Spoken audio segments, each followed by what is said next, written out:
Hello everyone, welcome to all of you in this class. तो आज हम पढ़ने वाले हैं क्लास 10th के फिजिक्स का एक बेहद इंपॉर्टेंट चैप्टर को, जो कि है reflection and refraction of the light.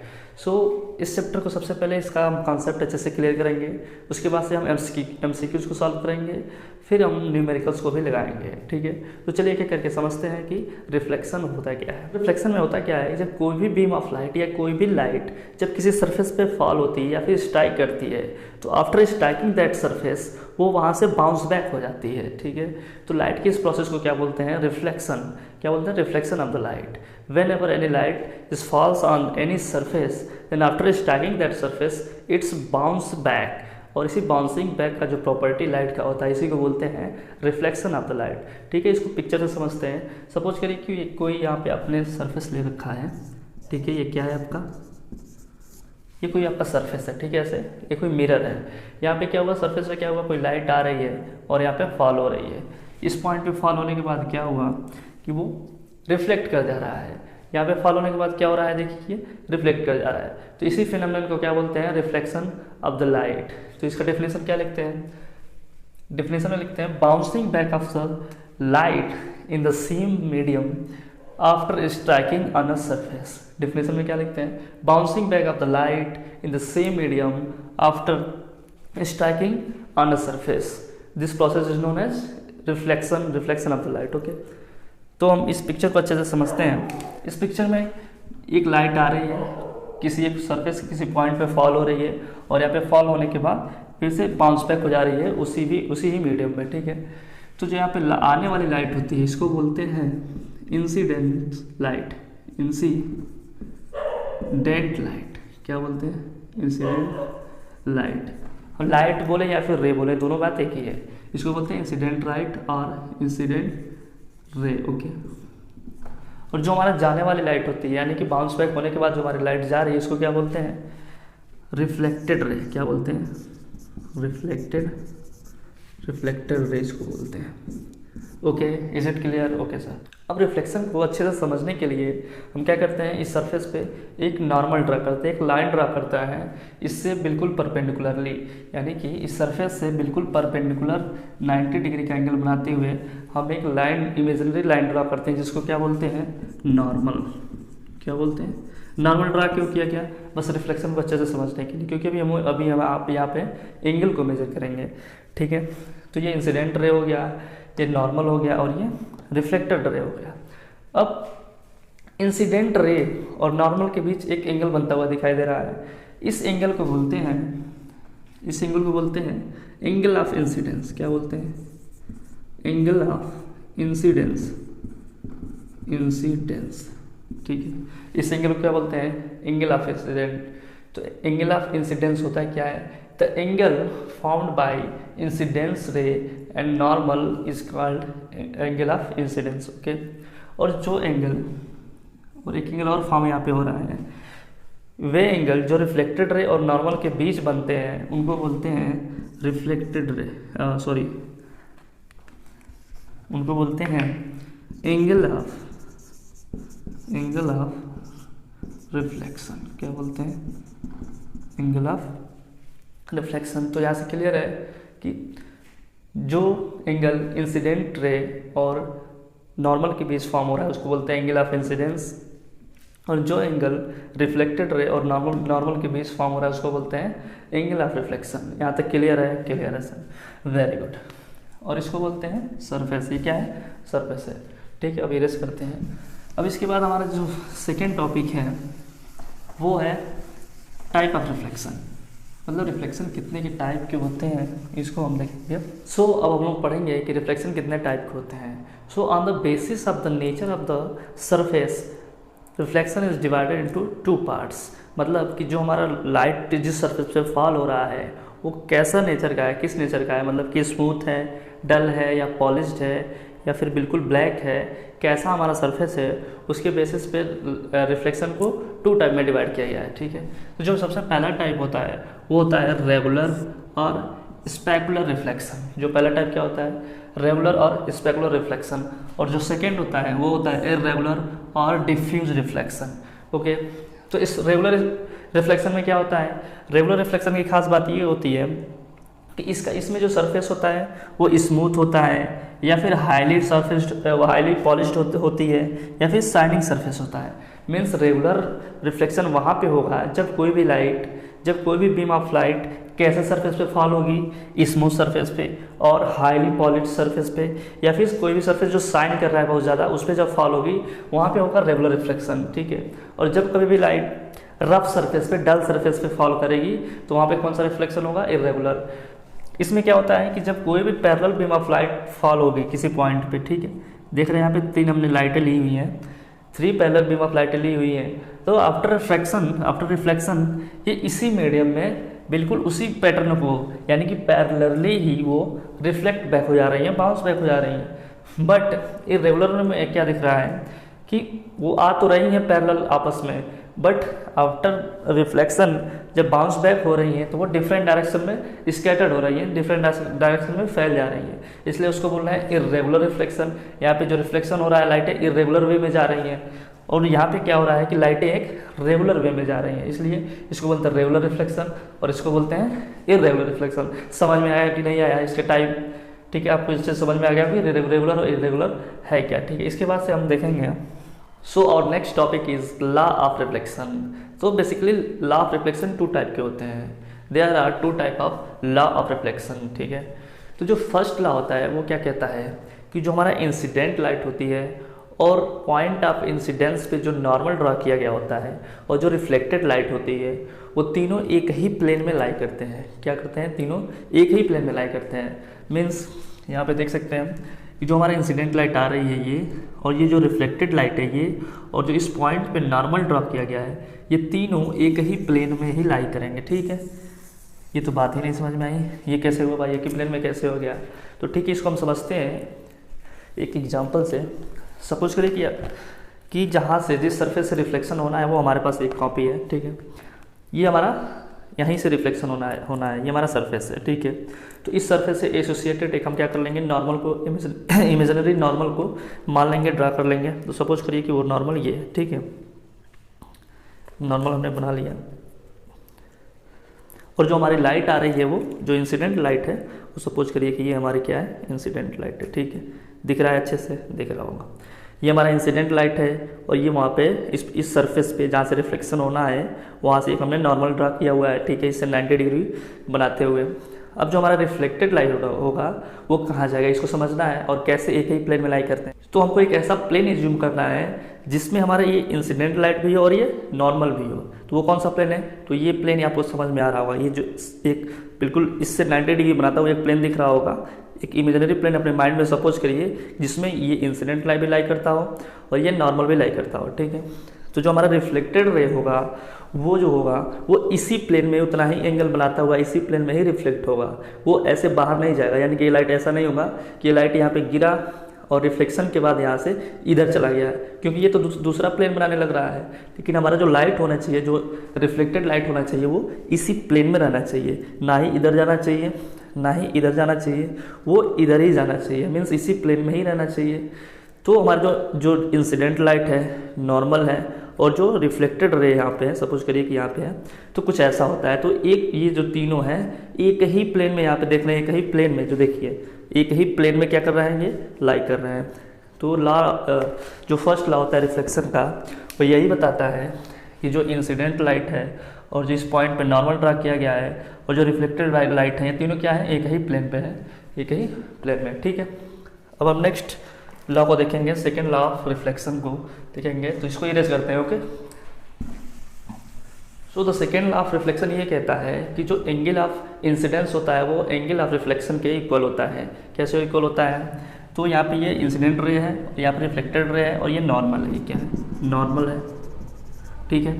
तो नॉर्मल और इंसिडेंट रे के बीच यहाँ पे फॉर्म हो रहा है एंगल ऑफ इंसिडेंस, इसको आई से डिनोट करते हैं। आई से क्यों करते हैं, आई फॉर इंसिडेंस। और जो रिफ्लेक्टेड एंगल है यानी कि नॉर्मल और रिफ्लेक्टेड रे के बीच जो हमारा एंगल बन रहा है वो है R, R for reflection, okay. तो जो एंगल ऑफ इंसिडेंस होता है वो एंगल ऑफ रिफ्लेक्शन के इक्वल होता है। तो यहाँ पे लिखते हैं I equal to R, angle I equal to angle R. तो ये हमारा फार्मूला मिलता है। So our next topic is what is mirror.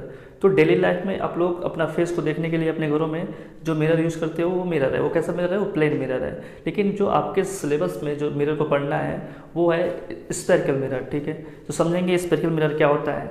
तो स्फेरिकल मिरर एक स्पेशल टाइप का मिरर होता है जो कि एक हॉलो स्फीयर से काट करके बनाया गया होता है। Spherical mirror is a part of hollow sphere. Suppose करिए कि कोई आपके पास एक हॉलो स्फीयर है, ठीक है, वो ग्लास का है। आपने क्या किया, वहाँ से एक हिस्सा कट कर लिया, तो जो एक कर्व सरफेस मिला उसका हमने क्या कर लिया, मिरर बना लिया। इसीलिए उस मिरर को क्या बोले हम, स्फेरिकल मिरर। स्फेरिकल मिरर क्यों बोले? क्योंकि वो जो पार्ट हमारा है वो एक स्फीयर का कटा हुआ पार्ट है, ठीक है। तो आइए समझते हैं अच्छे से। तो सपोज करिए हमारे पास कोई एक ये हॉलो स्फीयर है, ठीक है, ये ग्लास का हॉलो स्फीयर है। हमने क्या किया, इसके इतने पार्ट को हमने काट के अलग कर लिया, ठीक है। तो काटने के बाद हमारे पास ऐसा कुछ डायग्राम मिल रहा है, ऐसा कुछ फिगर मिल रहा है। अब जो स्फेरिकल मिरर होता है वो 2 टाइप्स के होते हैं। कितने टाइप्स के होते हैं? 2 टाइप्स के होते हैं। कौन कौन से? जो फर्स्ट होता है वो कॉनकेव मिरर होता है और सेकेंड क्या होता है, कॉन्वेक्स मिरर होता है। तो अब हम समझेंगे कैसे कि कौन सा कॉनकेव मिरर है, कौन सा कॉन्वेक्स मिरर है। तो हम एक स्पून के हेल्प से समझते हैं। सपोज करिए कि आपके पास एक स्पून है, ठीक है, और इसका जो स्पून का ये जो हेड है यही आपका स्फेरिकल पार्ट है। मीन्स ये आपके एक पूरे स्पेयर को फॉर्म करेगा अगर देखें तो, ठीक है। और वो उसी स्पेयर से ये क्या किया गया है, लिया गया है, कट किया गया है। तो इस स्पेयर में 2 पार्ट दिख रहे हैं, एक इनर पार्ट यानी कि जो अंदर तरफ है और एक आउटर पार्ट जो कि बाहर की तरफ ऐसे फैला हुआ है, ठीक है। एक इसमें इनर पार्ट है और एक क्या है, आउटर पार्ट है, ठीक है। जब रिफ्लेक्शन इनर पार्ट से होगा तो ऐसे मिरर को बोलेंगे कॉनकेव मिरर। यहाँ पे देखिए ये केव शेप का है, केव का मतलब गुफा टाइप का है। तो जब लाइट गुफा के अंदर से रिफ्लेक्ट होगी यानी कि इनर सरफेस से रिफ्लेक्ट होगी तो वो कौन सा मिरर होगा, कॉनकेव मिरर होगा, ठीक है। और जब लाइट या रिफ्लेक्शन आउटर सरफेस से होगा यानी कि जो बाहरी सरफेस है, जो उभरा हुआ सरफेस है, जब उस सरफेस से रिफ्लेक्शन होगा तो वो कौन सा मिरर कहलाएगा, कॉन्वेक्स मिरर कहलाएगा। ओके, समझ में आ रहा है? इतना समझ में आया, ठीक है। तो यहाँ पे देखते हैं। तो हमने क्या किया, ये जो कटा हुआ पार्ट था इसके आउटर सरफेस पे पॉलिश कर दिया, ठीक है। इसके आउटर सरफेस पे क्या कर दिया, सिल्वर की कोटिंग कर दी, ठीक है। तो इसका इनर सरफेस क्या हो गया, रिफ्लेक्टर बन गया। यानी कि लाइट का रिफ्लेक्शन किधर से होगा, अंदर से होगा। लाइट इस केव में जाएगी, गुफे के अंदर जाएगी, फिर रिफ्लेक्ट होगी। इसीलिए इसका नाम क्या पड़ गया, कॉनकेव। क्या नाम पड़ गया इसका, कॉनकेव मिरर। ओके, समझ में आ रहा है? इसका नाम क्या पड़ गया, कॉनकेव मिरर। और जब इसी पार्ट के हम इनर पार्ट को क्या कर देंगे, पॉलिश कर देंगे या फिर सिल्वर कर देंगे, तो रिफ्लेक्शन किस पार्ट से होगा, आउटर सरफेस से होगा। रिफ्लेक्शन कहाँ से होगा, आउटर सरफेस से होगा। तो इसीलिए इस मिरर को क्या बोलते हैं, कॉन्वेक्स मिरर। ओके, इस मिरर को क्या बोलेंगे, कॉन्वेक्स मिरर। समझ में आया कि नहीं आया?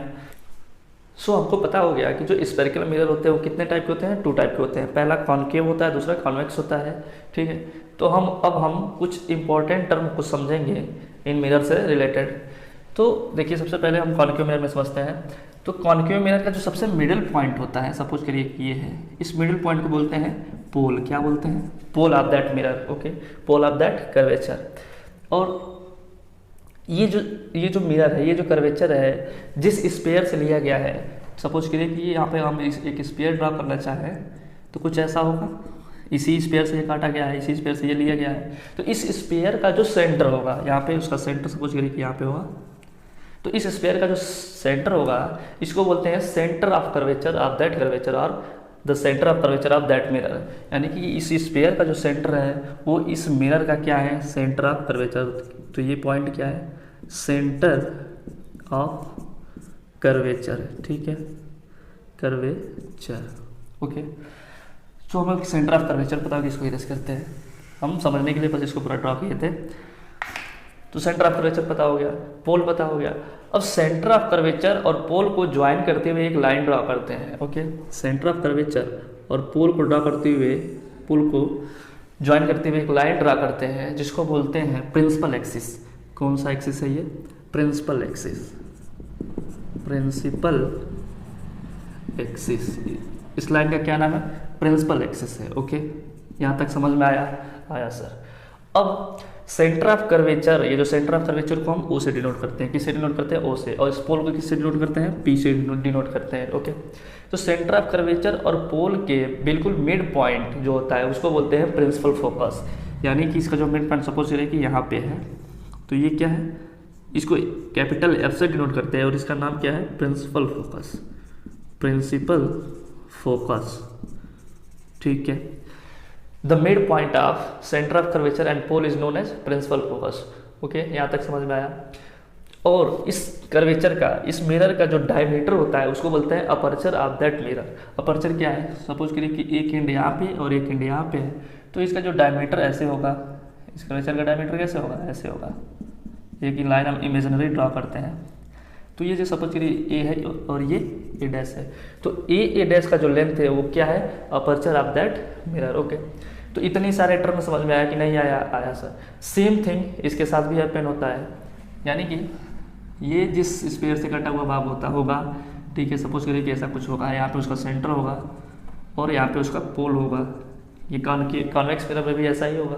कॉन्वेक्स मिरर का जो मिडिल पॉइंट होगा इसको हम पोल से पी से डिनोट करेंगे, जो इसका सेंटर होगा वो सेंटर ऑफ कर्वेचर होगा, क्या होगा, सेंटर ऑफ कर्वेचर होगा। ओके, सेंटर ऑफ कर्वेचर होगा, और पोल और सेंटर ऑफ कर्वेचर को ज्वाइन करते हुए जब हम एक लाइन ड्रॉ करेंगे तो ये कौन सा लाइन होगा, प्रिंसिपल एक्सिस हो जाएगा। ये लाइन कौन सा होगा, प्रिंसिपल एक्सिस हो जाएगा। और प्रिंसिपल एक्सिस और इस सेंटर ऑफ कर्वेचर के मिड पॉइंट को क्या बोलेंगे, प्रिंसिपल फोकस बोल देंगे। ये प्रिंसिपल फोकस हो गया, ठीक है। और इसका भी जो डायमीटर होगा, ये सपोज कर ले कि यहाँ पे ए है, यहाँ पे ए डैश है, तो ए डैश का लेंथ क्या होगा, अपर्चर ऑफ दैट मिरर। यहाँ तक समझ में आया कि नहीं आया, आया सर। और एक और चीज़, जब हम इस मिरर के किसी भी पॉइंट को इस सेंटर ऑफ कर्वेचर से हम मिला देंगे तो वो जो हमारा लाइन बनेगी उसको बोलते हैं नॉर्मल। जैसे कि हम किसी भी सरफेस पे नॉर्मल हम ड्रा करते थे परपेंडिकुलरली, वैसे यहाँ पर भी इस सरफेस का, इस मिरर का कोई ना कोई नॉर्मल तो होगा ही। वो कैसे ड्रा किया जाएगा, हम क्या करेंगे, सपोज करिए एक पॉइंट हमने यहाँ पे ले लिया, ठीक है, और इस पर एक टेंजेंट ड्रॉ करेंगे। क्या करेंगे, टेंजेंट ड्रॉ किए, तो वो टेंजेंट कुछ ऐसा आया टेंजेंट, ठीक है।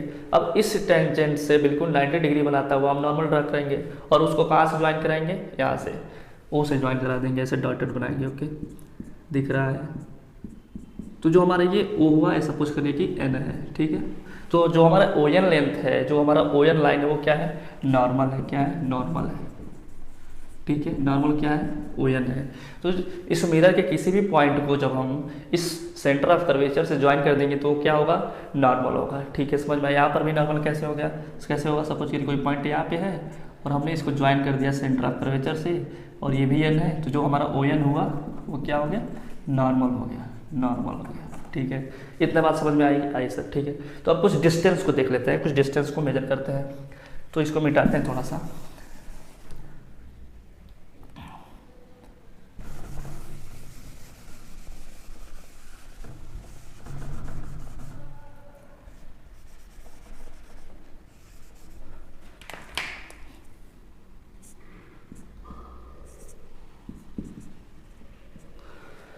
सो जो नेक्स्ट टॉपिक है हमारा, रेडियस ऑफ कर्वेचर। सो देखिए, रेडियस ऑफ कर्वेचर क्या होता है। तो हमको पता है कि जो मिरर है ये किसी ना किसी स्फीयर से काटा गया है, किसी न किसी स्फीयर का पार्ट है। तो जो उस स्फीयर का रेडियस होगा वो इस मिरर का रेडियस ऑफ कर्वेचर होगा। कैसे होगा, तो सपोज कर लिए कि ये कोई स्फीयर था, ठीक है, और इतनी भाग हमने काट ली थी, यहाँ पे सेंटर था, तो इसका रेडियस क्या होगा, यहाँ से यहाँ तक मिला देंगे। सपोज करिए पी है और ये है, तो ओ पी क्या है, ओ पी इसका रेडियस है, ठीक है। इस स्पेरिकल पार्ट का, इस स्पेरिकल मिरर का रेडियस क्या है, ओ पी है। अब सबको पता है कि रेडियस सर्किल में या स्फीयर में कोई ना कोई रेडियस होता है, तो यहाँ पे रेडियस क्या है, ओ पी है। तो इन द सेम मैनर यहाँ पे भी वही है कि जो हमारा ओ से लेके पी तक का जो डिस्टेंस है वो इस मिरर का क्या है, रेडियस है। तो इसी डिस्टेंस को, ओ पी को ही हम बोलते हैं रेडियस ऑफ कर्वेचर। क्या बोलते हैं, रेडियस ऑफ कर्वेचर। समझ में आया सर, ठीक है। अब हम देख रहे हैं कि O और P के बीच एक मिडिल पॉइंट है जिसको हम प्रिंसिपल फोकस कह रहे हैं। So our next definition is what is focal length. तो फोकल लेंथ क्या होता है, देखिए, प्रिंसिपल फोकस और पोल के बीच का जो भी डिस्टेंस होता है उसको बोलते हैं फोकल लेंथ बोलते हैं। क्या बोलते हैं, फोकल लेंथ, ठीक है। क्या बोलते हैं, फोकल लेंथ बोलते हैं। फोकल लेंथ क्या है, एफ ओ की, एफ पी की जो लेंथ है, एफ पी का जो लेंथ है वो क्या है, focal length. The length between principal focus and pole is known as focal length. समझ में आया इतनी बात। यही चीज़ यहाँ पर भी होगा। जो पी ओ होगा वो क्या होगा, रेडियस ऑफ कर्वेचर, यानी कि यहाँ से और यहाँ तक का जो डिस्टेंस होगा वो क्या होगा, रेडियस ऑफ कर्वेचर होगा। क्या होगा, रेडियस ऑफ कर्वेचर होगा। ओके, और जो P से F तक का जो डिस्टेंस होगा वो क्या होगा, फोकल लेंथ होगा। क्या होगा, फोकल लेंथ होगा। ठीक है, समझ में आया कि नहीं आया, यहाँ तक बात समझ में आया सर? Okay, very good. तो इस फिगर से क्लियर है कि जो हमारा OP है उसका जो मिड पॉइंट है वो F है, और OP किसके इक्वल है, OP है आपका रेडियस ऑफ कर्वेचर, यानी कि OP जो है वो रेडियस है, और इसका जो हाफ है FP जो है वो क्या है, फोकल लेंथ है। तो यहाँ से हमारा एक फार्मूला बन के निकलता है कि जो फोकल और फोकल नहीं, जो हमारा रेडियस ऑफ कर्वेचर जो होता है, रेडियस ऑफ कर्वेचर जो होता है वो इक्वल होता है two time focal length. Clear है? यहाँ से दिख रहा है कि जो हमारा रेडियस ऑफ कर्वेचर है ये किसके टू टाइम्स है, फोकल लेंथ के टू टाइम्स है। ठीक है, तो यहाँ से फार्मूला एक बनता है, इसको हम इरेज करते हैं। ठीक है, इस वाले को इरेज कर देते हैं। तो यहाँ से एक फार्मूला, वेरी इंपॉर्टेंट फार्मूला निकल के आ रहा है कि जो हमारा रेडियस आर होती है वो 2f के इक्वल होती है, 2f के इक्वल होती है। ओके, यहाँ से समझ में आया। तो यहाँ से हम क्या लिख सकते हैं कि जो हमारा f है वो r/2 के इक्वल है। समझ में आया दोनों फार्मूले कैसे आ गए? ओके, तो ये बेहद इंपॉर्टेंट फार्मूले है, r = 2f और f = r/2। तो ये रिलेशन आपको याद रखनी है न्यूमेरिकल्स में, और हमको MCQs में ये काम आने वाले हैं। तो इतनी सारी चीज़ें समझ में आई होगी अच्छे से। ठीक है सर। सो अब चलिए आगे देखते हैं। अब हम समझेंगे कॉन्वेक्स और कॉन्केव मिरर के रे डायग्राम को, कि रेज कैसे फॉल होती हैं और कैसे उनका रिफ्लेक्शन होता है। तो सबसे पहले हम कॉन्केव को समझेंगे। तो जब कोई भी लाइट कॉन्केव मिरर में प्रिंसिपल एक्सिस के, ये प्रिंसिपल एक्सिस है हमारा, प्रिंसिपल एक्सिस के पैरेलल जब कोई भी लाइट आती है तो टकराने के बाद बाउंसिंग बैक जब होती है तो हमेशा फोकस से होके जाती है।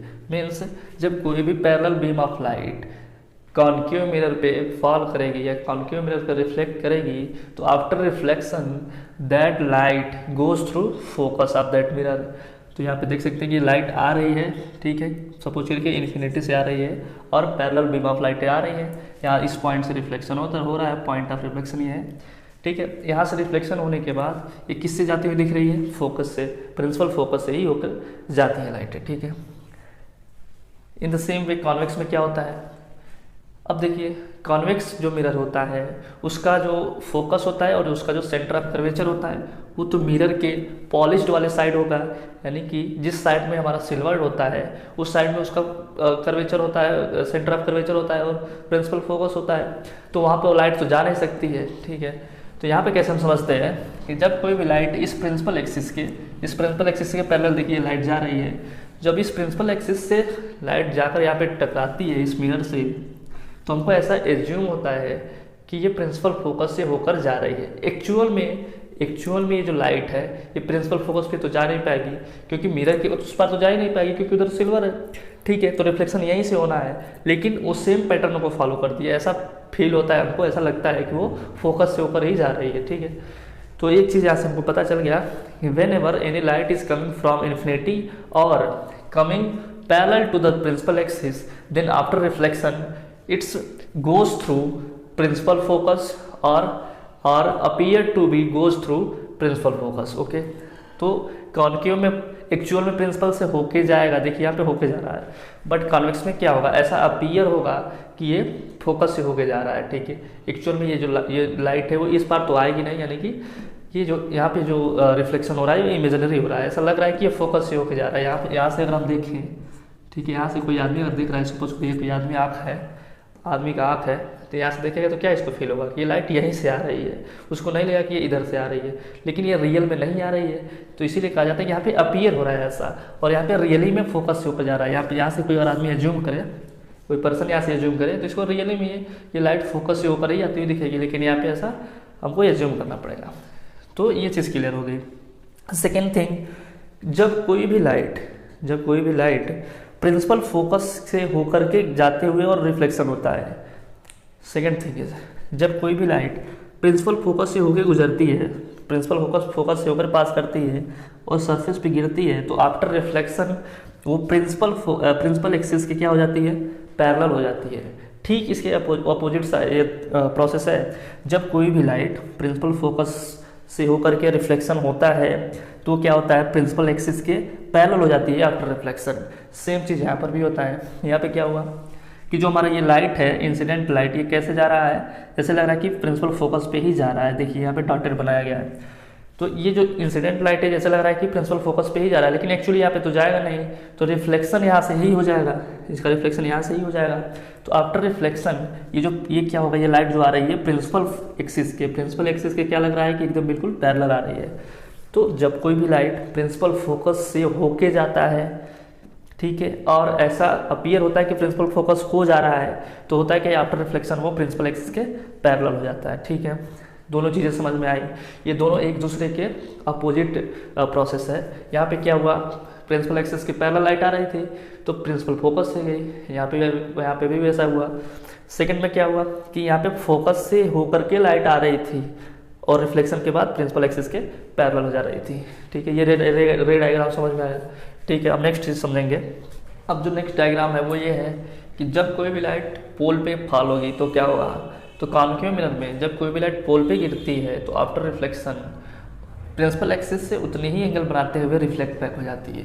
यानी कि ये हमारा इंसिडेंट लाइट है और ये जो सीपी है ये नॉर्मल का वर्क करेगा। क्यों करेगा, क्योंकि इस सरफेस पे बिल्कुल परपेंडिकुलरली है ये सीपी। ओके, ठीक है, तो जितना एंगल ये इंसिडेंट लाइट नॉर्मल से बना रही है उतना ही एंगल रिफ्लेक्टेड लाइट भी बनाती हुई रिफ्लेक्ट कर जाएगी। ठीक है, same story happen with the convex mirror. Convex mirror में जो नॉर्मल कवर कर रहा है वो ये लाइन है, ये प्रिंसिपल एक्सिस क्या है, नॉर्मल कवर करेगा। क्यों करेगा, क्योंकि इस सरफेस से, इस प्लेन से बिल्कुल परपेंडिकुलर यही है, ये प्रिंसिपल एक्सिस लाइन होता है। ठीक है, तो जो इंसिडेंट लाइट जितने एंगल पे यहाँ पे फॉल होगा इस पोल पे उतना ही एंगल बनाते हुए रिफ्लेक्ट कर रहा है। ठीक है, इतनी चीज़ समझ में आ रही है। उसके बाद से नेक्स्ट जो डायग्राम है कि अगर सेंटर ऑफ कर्वेचर से कोई लाइन पास करे तो क्या होगा। तो यहाँ पे हम इसको समझने से पहले एक डायग्राम को समझते हैं। सपोज करिए यहाँ पे आपके पास कोई अगर प्लेन सरफेस रहता है, ठीक है, तो इस प्लेन सरफेस का ये नॉर्मल होता है। ठीक, मैंने इस प्लेन सरफेस का क्या किया, नॉर्मल ड्रा किया। तो बिल्कुल स्ट्रेट नहीं लग रहा है, हम बिल्कुल स्ट्रेट बनाएंगे। जो नॉर्मल होता है ना बिल्कुल 90 डिग्री एंगल पे होता है। तो सपोज करिए कि 90 डिग्री एंगल पे कोई हमारा नॉर्मल बन गया। तो जो हमारा इंसिडेंट लाइट जितना एंगल बनाता है नॉर्मल के साथ उतना ही एंगल बनाते हुए ये रिफ्लेक्ट हो जाता है। तो सपोज करिए हम ये हमारा जो इंसिडेंट लाइट है वो कुछ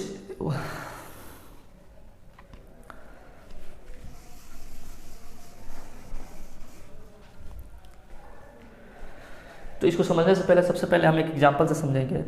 तो सपोज करिए एक प्लेन है, ठीक है, यहाँ से रिफ्लेक्शन होना है और इस प्लेन से एसोसिएटेड एक हमारा नॉर्मल है। ठीक है, तो लॉ ऑफ सेकेंड जो लॉ होता है, लॉ ऑफ रिफ्लेक्शन, ये कहता है कि जिस एंगल पे, जिस नॉर्मल से जिस एंगल पे लाइट को आप इंसिडेंट कराएंगे उसी एंगल पे ये रिफ्लेक्ट हो जाएगा कि नहीं हो जाएगा।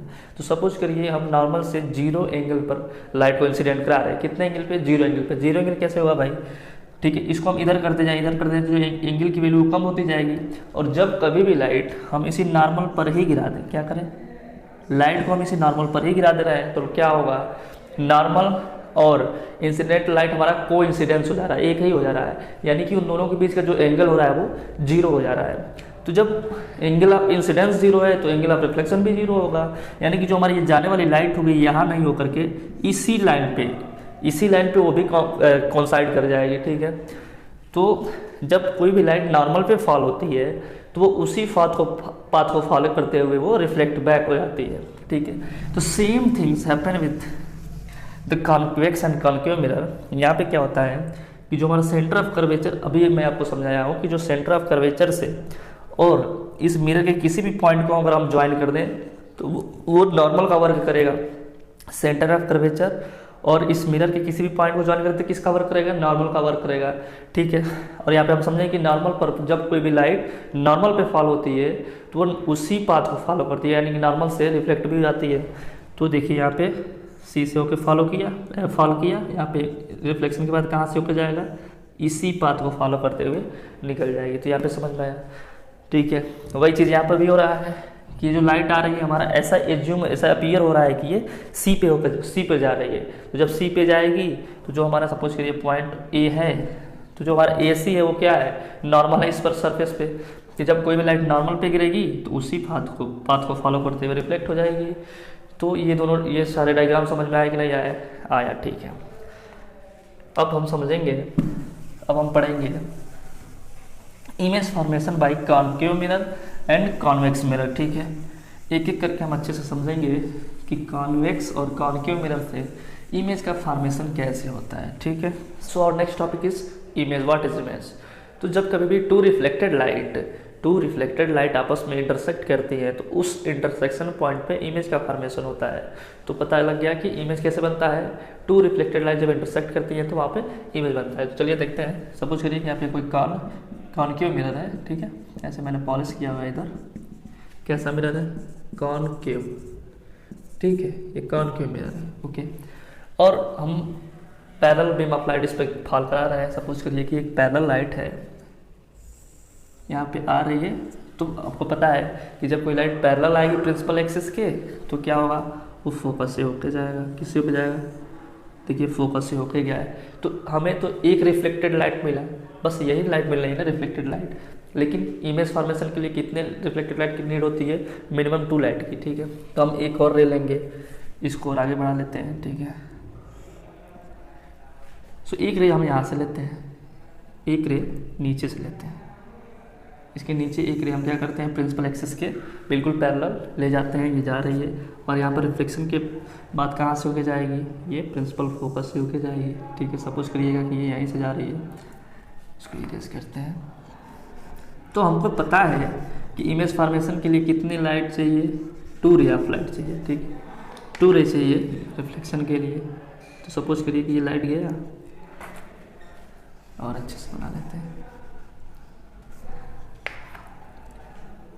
तो ये दूसरी जो हमारी इंसिडेंट लाइट है यहाँ पे इंसिडेंट हुई, और ये इंसिडेंट होने के बाद ये प्रिंसिपल फोकस से होकर ऐसे निकल गई, ठीक है, निकल गई। तो जो हमारा यहाँ पे दिख रहे हैं कि 2 रिफ्लेक्टेड लाइटें मिल रही है हमको इस पॉइंट पे। रिफ्लेक्शन के बाद 2 लाइटें मिल रही है, एक ही लाइट ये है, एक रे ये है और एक रे ये है। और ये दोनों रे एक पॉइंट पे इंटरसेक्ट कर रही है। वो पॉइंट क्या है? प्रिंसिपल फोकस, ठीक है। तो प्रिंसिपल फोकस पे क्या बनेगा? हमारा इमेज बनेगा। तो यहाँ से समझ में आ गया? अच्छा, यहाँ से समझ ही आया कि जब कोई भी पैरेलल बीम ऑफ लाइट पड़ी तो यहाँ से समझ में आया कि जब कोई भी 2 रिफ्लेक्टेड लाइट जिस पॉइंट पे इंटरसेक्ट करेंगे वहाँ पे क्या होगा? इमेज का फॉर्मेशन होगा, ठीक है। वही चीज़ यहाँ पे होता है। हम यहाँ पे 2 पैरेलल लाइट लेते हैं इस प्रिंसिपल एक्सिस के। सपोज करिए कि इसका ये प्रिंसिपल एक्सिस है, तो इसके पैरेलल बिल्कुल हम एक लाइट लेते हैं। तो ये कहाँ से होकर जाएगा? ऐसा एज्यूम होगा हमको कि ये फोकस से होके जा रहा है, ठीक है। एक लाइट और लेते हैं, तो ये कैसा एज्यूम होगा? प्रिंसिपल फोकस से होकर के जा रहा है, ऐसा लगेगा, ठीक है। तो ये लाइट यहाँ से चली जाएगी, ये लाइट यहाँ से चली जाएगी, ठीक है। तो लाइट यहाँ से चली गई। तो अब समझते हैं कि जो इमेज होता है वो 2 टाइप का होता है। जो पहला होता है वो रियल इमेज होता है और जो सेकेंड होता है वो वर्चुअल इमेज होता है। तो रियल इमेज कब बनता है? तो जब रिफ्लेक्टेड लाइट एक्चुअल में किसी पॉइंट पे मीट करती हैं या एक्चुअल में किसी पॉइंट पे जाके आपस में इंटरसेक्ट करती हैं, तो उस पॉइंट पे जो इमेज बनता है उसको बोलते हैं रियल इमेज। और जब कभी भी 2 रिफ्लेक्टेड लाइट एक्चुअल में मीट नहीं करें, जबकि ऐसा लगे कि वो मीट कर रही हैं, एक्चुअल में वो लाइट मीट नहीं होनी चाहिए, ऐसा हमको फील हो, ऐसा हमको अपीयर हो कि वे लाइट मीट कर रही है या इंटरसेक्ट कर रही है, तो वहाँ पे कौन सा इमेज बनेगा? वर्चुअल इमेज बनेगा, ठीक है। तो देखिए कॉनकेव मिरर में आपको दिख रहा होगा जो रिफ्लेक्टेड रे वो एक्चुअल में यहाँ पे मीट कर रही है, ठीक है। बट कॉन्वेक्स में आपको क्या दिख रहा है कि जो ये कॉन्वेक्स है, पहले लिख देते हैं, ये क्या है, कॉन्वेक्स मिरर है। तो कॉन्वेक्स में आपको क्या दिख रहा है कि जो हमारा इंसिडेंट रे है, ठीक है, इनका रिफ्लेक्शन तो हो जा रहा है, रिफ्लेक्शन होने के बाद ये इस डायरेक्शन में रिफ्लेक्ट हो गया, ये इस डायरेक्शन में रिफ्लेक्ट हो गया, तो एक्चुअल में तो ये एक्चुअली में ये दोनों लाइटें तो मिली ही नहीं, तो भाई इमेज कैसे बनेगा। लेकिन इमेज बनता है, तो देखिए कैसे बनता है। इन लाइटों को हम क्या करते हैं, पीछे की तरफ यानी कि मिरर के पॉलिश साइड में हम इसको बढ़ाते हैं, ठीक है।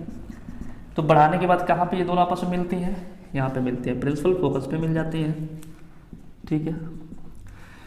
तो अब इमेज यहाँ पे कहाँ पर बन रहा है, प्रिंसिपल फोकस पे बन रहा है, लेकिन एक्चुअल में उन लाइटों के द्वारा नहीं बन रहा है, उन रिफ्लेक्टेड रेस के द्वारा एक्चुअल में तो बन नहीं रहा है, क्योंकि ये लाइटें जो है इसी मीडियम में ही रिफ्लेक्ट कर जा रही हैं। तो इसीलिए यहाँ पे जो इमेज बनेगा वो वर्चुअल इमेज बनेगा, क्योंकि वर्चुअल लाइट के द्वारा बना हुआ है। इसलिए जो कॉन्वेक्स मिरर से जो इमेज फॉर्मेशन होता है वो कैसा होता है, वर्चुअल होता है, और जो कॉन्केव से कैसा होता है, रियल इमेज होता है।